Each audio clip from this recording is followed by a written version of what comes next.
Yes. Let's get it, y'all. How we doing? Welcome back. It's Monday. Let's see, December 6th, guys, if you don't know. So hope you had a great weekend. I had a relaxing one. Got to go to the park and walk around a little bit, hang out, relax, get some sunshine yesterday, right? Get some fresh air, right? So yeah, so I do have some important information to tell you guys. Adam Aaron dropped some important information, some big news, guys, and I'm gonna put it to you guys in my honest opinion. And I also have some information on Lucid. Actually, some bad news came out on Lucid today, which really sucks. So you saw that dip in the morning. But as far as I can tell, they're pretty much recovered, all right? And then we also got to talk about Loopring. Loopring is having a decent day right now, guys. It's not too early to say. I don't want to jinx it, but I do see it going up a little bit. And then Bitfarms, we're going to go over the chart a little bit. And because that one also dipped pretty hard in the morning and then came back, okay? So we can see that there's volatility. So welcome to the stock market, guys. This is what's called volatility, right? When you see extreme up, extreme down, and you don't know what the heck's gonna happen. But if you're a long-term investor, this day-to-day price, sometimes it's just kind of fun to watch. And then I want to also remind people of the power of the market. Okay, so let's look at that real quick, just so you can see what went down. I'm gonna switch this over. And my neighbors are watching some kind of show or something, right? So looks like with their new surround sound or something, right? So we might hear a little bit of background noise, but no worries, guys. I'm gonna try to speak directly into the mic today, okay? And then let's check this out real quick. So do not forget the power of the market, guys. Look, this is what happened with a different stock today. This was ISIG, and it is up 182% today, all right? I'm not going to get too deep into it, but never forget that these things can happen in the market. And the way I look at it right now is we are in a position with AMC to kind of have maybe a reaction with the gamma squeeze, okay? So let me go back. This is what AMC's chart looks like for the day. So we were down basically nothing, guys. It was just what I call just a wash day. No, not a lot. I mean, I know it opened up and it dipped and then it came back and then it got blocked. So nothing really happened. But I do want to point some things out right here that I'm looking at. As you can see, we are hanging out at this support line, right? So that's the 2850 area. We do have a strong support. We bounced off this before. So you could technically, right, consider this maybe a double bottom. And then we would start going higher. I cleaned up the chart a little bit so we can talk about some things here that I see. And shout out to everybody who saw my video on Friday. Holy crap. I got the most views on that video that I ever have, guys. So I can see people are out there looking for information. And yeah, remember, I got you covered. And as you can see, it looks like we're bouncing off this, guys. We're mounting it, right? We're there. So just to give you a bigger picture, I kind of use the top of this to see what happens here. There's not much to see, right? Just a lot of green here and a lot of red here. But I am going to compare it later to what I was talking about with the Parabolic Arc Pattern. I will reference that at the end. And then I will give you the awesome news that Adam Aaron dropped too right at the end. Okay, so we can end it on a sweet note for when we stop talking about AMC. But volume was 44 million, nothing crazy. And let's see. So I'm going to zoom in a little bit. Another thing that's funny, right, guys, that people pointed out today, look at the order flow. 289 million versus 216 million. And somehow we were down. Weird, right? Yeah, so just pay attention to these dips and this pattern, sort of. I'm going to point some things out. But what I want to show you guys more directly, here we can zoom in a little bit first, kind of see what the day looked like I was talking about. We had this, this was Friday, and then I believe this was right at open. We struggled and then ramped up and we got blocked here, came back down and bounced off the EMAs, guys. These are the EMA lines. They're moving averages, right? So I'm not going to explain what they do right now because I want to talk about other information. But as you can see, we have a nice green candle here at this area, right?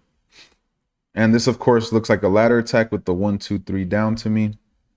A short attack. And the short interest is rising, guys. I saw the Ortex data, and the short interest is at 17 point something, right? So it's actually up. So the shorts have been adding to their position. Now, let me talk about The option chain, guys.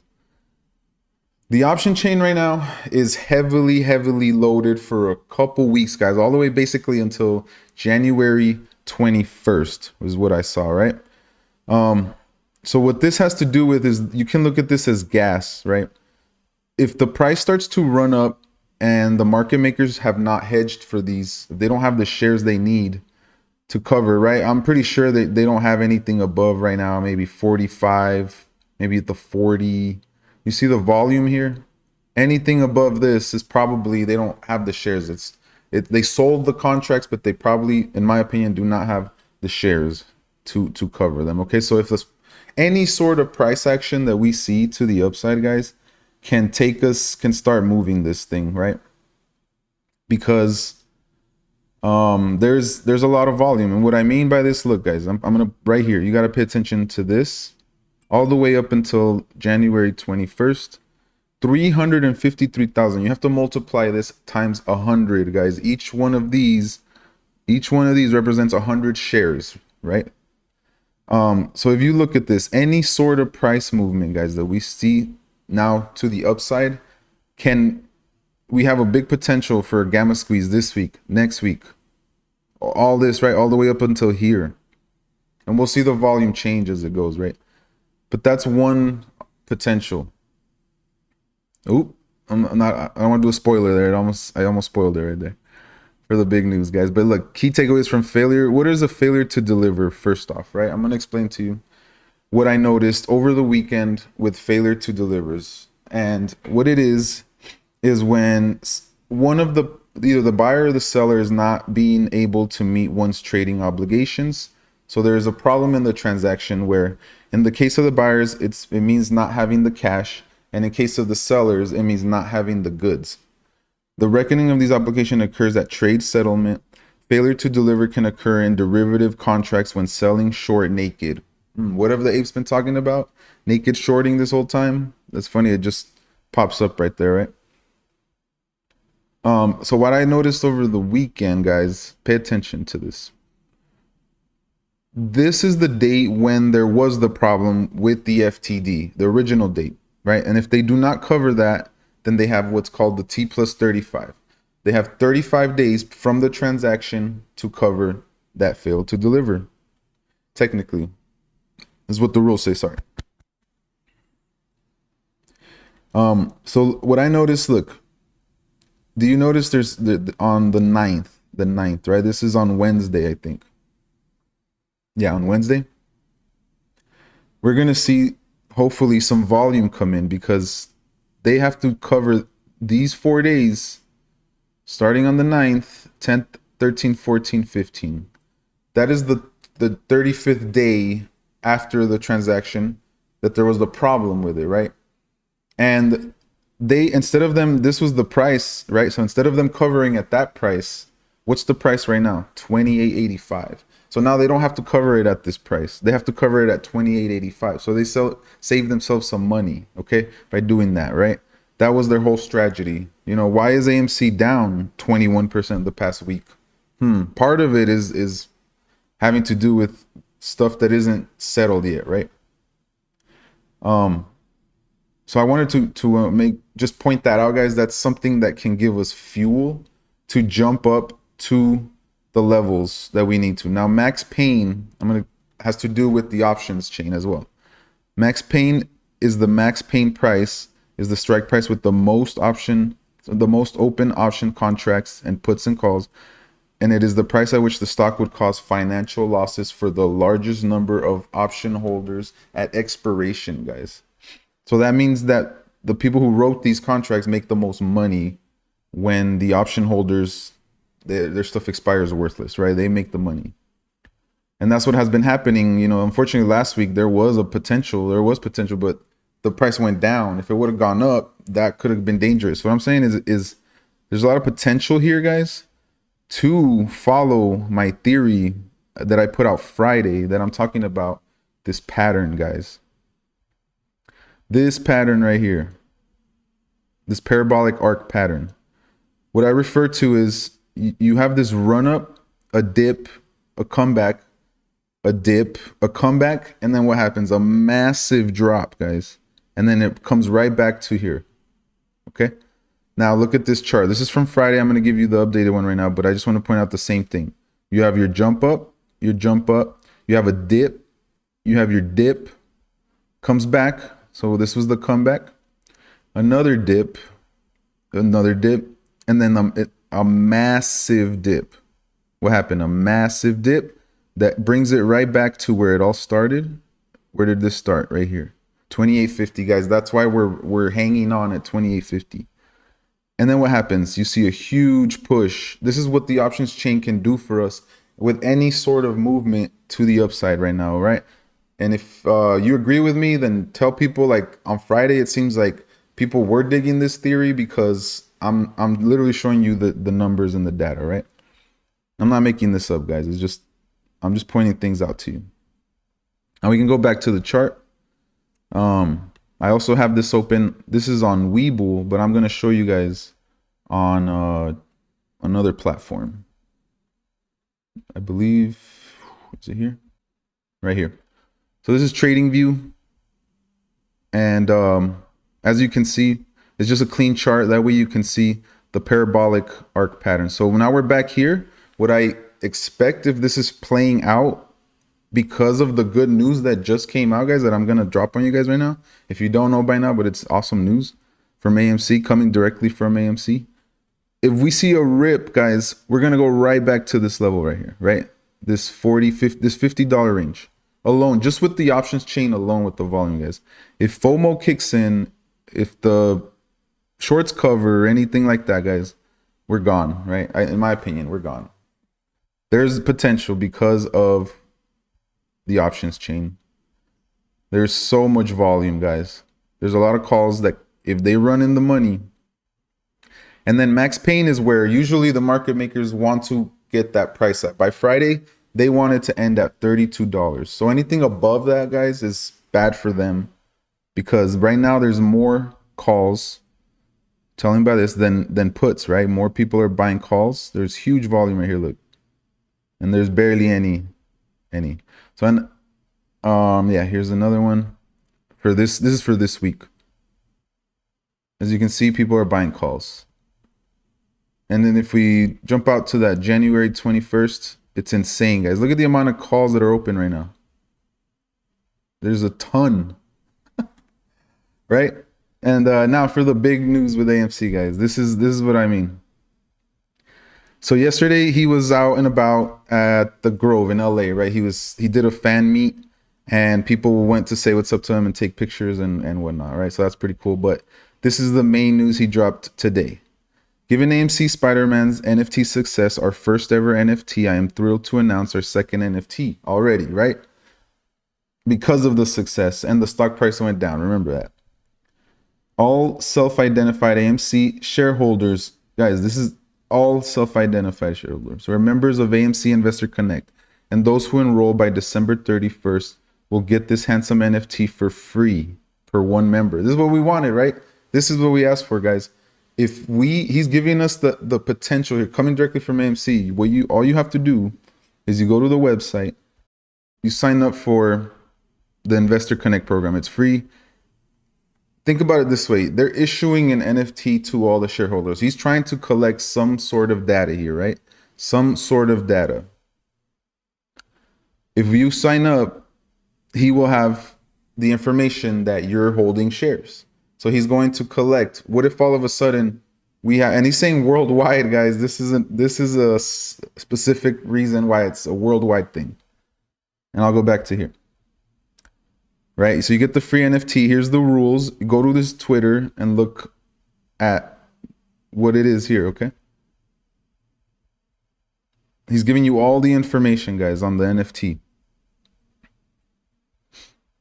And he's also including, there's a hashtag now, and he's including Canada, the UK, guys. We might get a real number, close to it at least, but if we get an insane number of shareholders that they have to issue an NFT, guys, that could be major, right? That's all I'm saying. That's my opinion. And here's all the information on his Twitter, guys. If you're out of the country, you can go click there. You put your email. and you're good. You're gonna receive the NFT that way, all right? And we have until December 31st to get everybody on board, all right? And that's the big news that I got to tell you guys about AMC, because that's a game changer, guys. That's what we have been asking for, right? So that's all I got to say about AMC. Now let's move on to Lucid. You can look at the chart again. This is why charting works, guys. This is why you should learn how to chart, because this is what happens, right? That was fake. That was on the bad news. That was a big reaction. I'm going to give you the bad news right now. And I guess we should start with that so I can explain what happened there. But look, I have this article here. Lucid Motors was subpoenaed by the SEC. Shares plunge, okay, in the morning. Let's see what it says. It disclosed Monday it has received a subpoena from the SEC, sending its shares plunging 10% early trading. The company said the probe appears to concern the SPAC deal that took it public this earlier, along with certain projections and statements, right? They're looking at the wording. Lucid raised $4 billion through its combination of Churchill Capital, which was a shell company set up to take a company public without having to go through the typical initial public offering process. The deal was announced in February, and the shares started trading in NASDAQ in July. Lucid, founded and headed by former Tesla engineer Peter Rawlinson, has a relatively hot EV company. Even though it just started its first delivery on electric vehicles at the end of October, its Lucid Air Dream has been certified, by the EPA to be able to go 520 miles on a single charge. The longest range of any pure battery, so they're still giving you bullish information here, right? Including any Tesla, and the Lucid Air was named the Motor Trend Car of the Year for October 2022, guys. Shares of Nikola, which plans to make electrics, comparing to what happened, and the price of Nikola really dropped dramatically because they got in trouble because of the wording and the projections that they gave. But yeah, that's why the news came out and everyone looked at it as a negative thing. And of course, the market is trying to rebound right now, guys. We're kind of getting a rebound. And also with crypto right now, it looks like crypto is rebounding. But the charts reacted, right? The people reacted, the investors reacted, it dropped.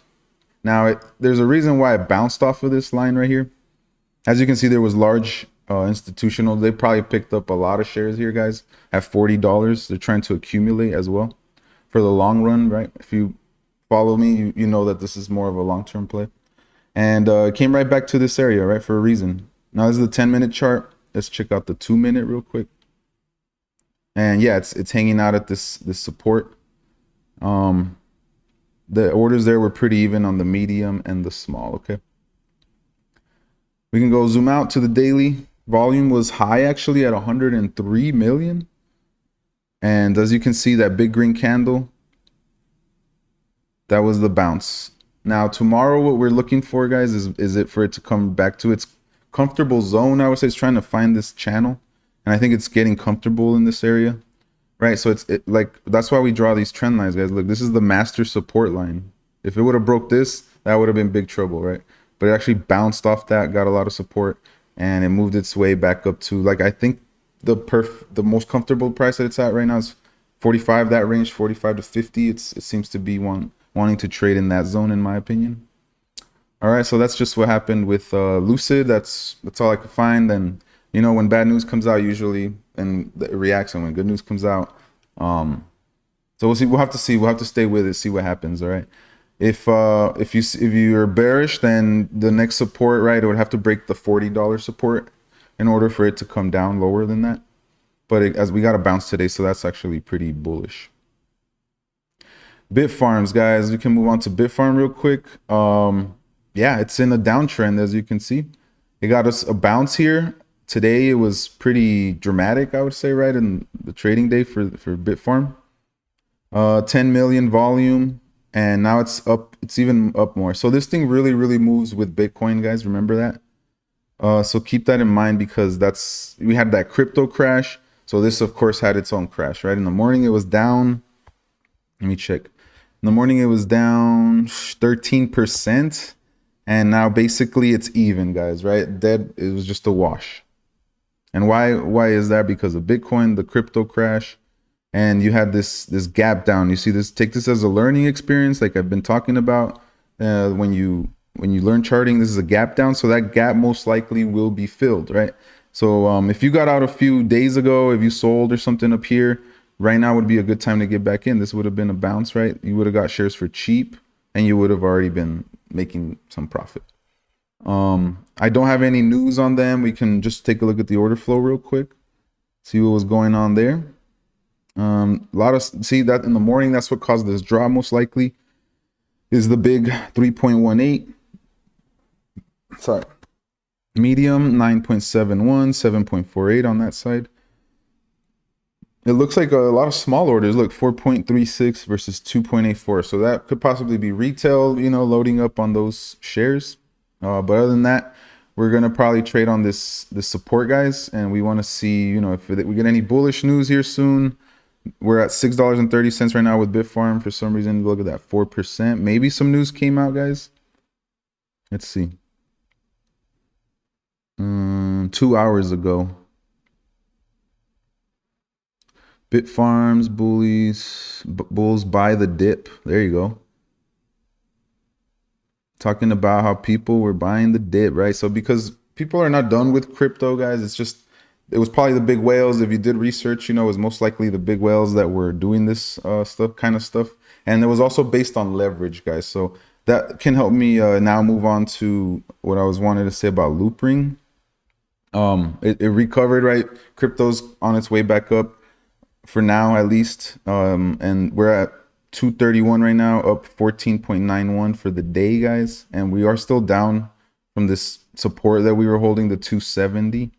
But as you can see, remember that tomorrow GameStop has its earnings, and you have to keep that in mind because this is a play that has to do with GME. So if GME releases the NFT news, the marketplace news, guys, get ready. This is gonna blow up, right? In my opinion. So that's what's most likely happening today. People are they're buying today in anticipation for tomorrow's trading action, right? They're getting loaded up in case it runs. Look at all this buying, 66% versus 34% selling. Remember, there's not a lot of coins left, and the all-time high is 383. If we get a boost and we pass that, we're gonna be looking for new all-time highs. At least $4, $4.50, $5 in that range at least, right? Depending on the volume, and there was more volume in the past 24 hours, 609 million. So as you can see, those shares were on sale, guys. If you freaking bought the dip over here at $2, $1.90, that was a dip, right? Now let's go on. Here's another, information about the NFTs with AMC.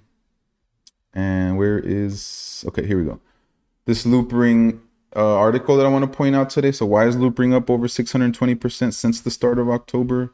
Because of the layer 2 platform aimed to reducing costs and improving liquidity on decentralized exchanges. That's one reason. And the other reason is because of the November rumors that the deal with GameStop and Metaverse action is possible. Both of them, right? So keep that in mind that it could possibly be a metaverse. It's not right now currently. It doesn't have anything to do with metaverse, but it could possibly be involved, right? Because no one knows who's going to be officially in there. There's some coins that are already getting started, but they're not one of them. So it was one of the top performing coins, and it was up 620% since October 1st. Loopring is a layer 2 platform aimed at decentralized exchanges. Essentially, developers can use its protocol to build new decentralized exchanges with lower fees and improve liquidity. That's what I really like about it. They want to improve liquidity. Several of the bigger existing ones are like Sushi Swap, and they're also built on Ethereum. Depending on how busy the network is and the current price of ETH, each individual transaction can cost $50 or more, guys. Wow, that's expensive. Okay, so the problem with Ethereum is first programmable crypto, and it hosts a number of applications in its ecosystem. However, until it can complete its upgrade to ETH2, it will struggle with heavy network congestion and high transaction gas fees. So that's what Loopring wants to help with, right? To make it cheaper and to also add protection and privacy to your coins, right? To protect them. And everyone's waiting for the upgrade. The rumors or with GameStop. So maybe tomorrow we get the news, guys. That would be awesome. And on the metaverse train, right? Of course, a lot of stuff is right now running with the metaverse information. So yeah, the bottom line here is that, you know, cryptocurrencies are highly volatile and risky investments at the best of times, and even more when they just hit an all-time high. The industry is rife with speculation that appears to have been a key driver to the recent growth. It is telling you, of course, it's risky, but if you believe in the other stuff besides the GameStop stuff, then it's just basically saying, right, it's a good investment in their opinion as well, for the layer 2 solution, but it's going to be a while for that, guys. So but if you're buying for the right reasons, that's when you do your due diligence. That's why my channel is called D's Daily DD, because if you do your due diligence, it means you're putting in the work, the research, the time, and you're investing because you believe in the company and you want to, you know, go along with it. So just one last thing with the AMC thing, I want to point out what a margin call is. A margin call is a notification from a brokerage that the investor must deposit cash, transfer in eligible securities, or sell stock securities to raise a specified amount of money within a period of few days, guys. So if we do see the margin calls come in from Friday, they won't come in my opinion, like from my research here, until Wednesday. They have until Wednesday to cover that stuff. If they don't, then that's when you see liquidations happen, right? That's when you see this volatile action, and that's one way that the short squeeze can be caused, right, for AMC, because of the FTDs, of, you know, FOMO, of the option chain, a certain hedge fund or whatever not covering and not having the money to cover. That's why in a lot of people's opinions you saw that crypto crash, right, guys? So I know it's a lot of information, but here we go. This is all the information I have. It's Monday, you know, on Mondays we do see a lot of things come out. It's kind of the built up, you know, information from the weekend as well. So thank you so much, guys. I hope to see you in the next video, and then enjoy your night and get ready, because I think we're gonna start to have some fun here, all right, with AMC and the stock market. So I'll catch you guys later.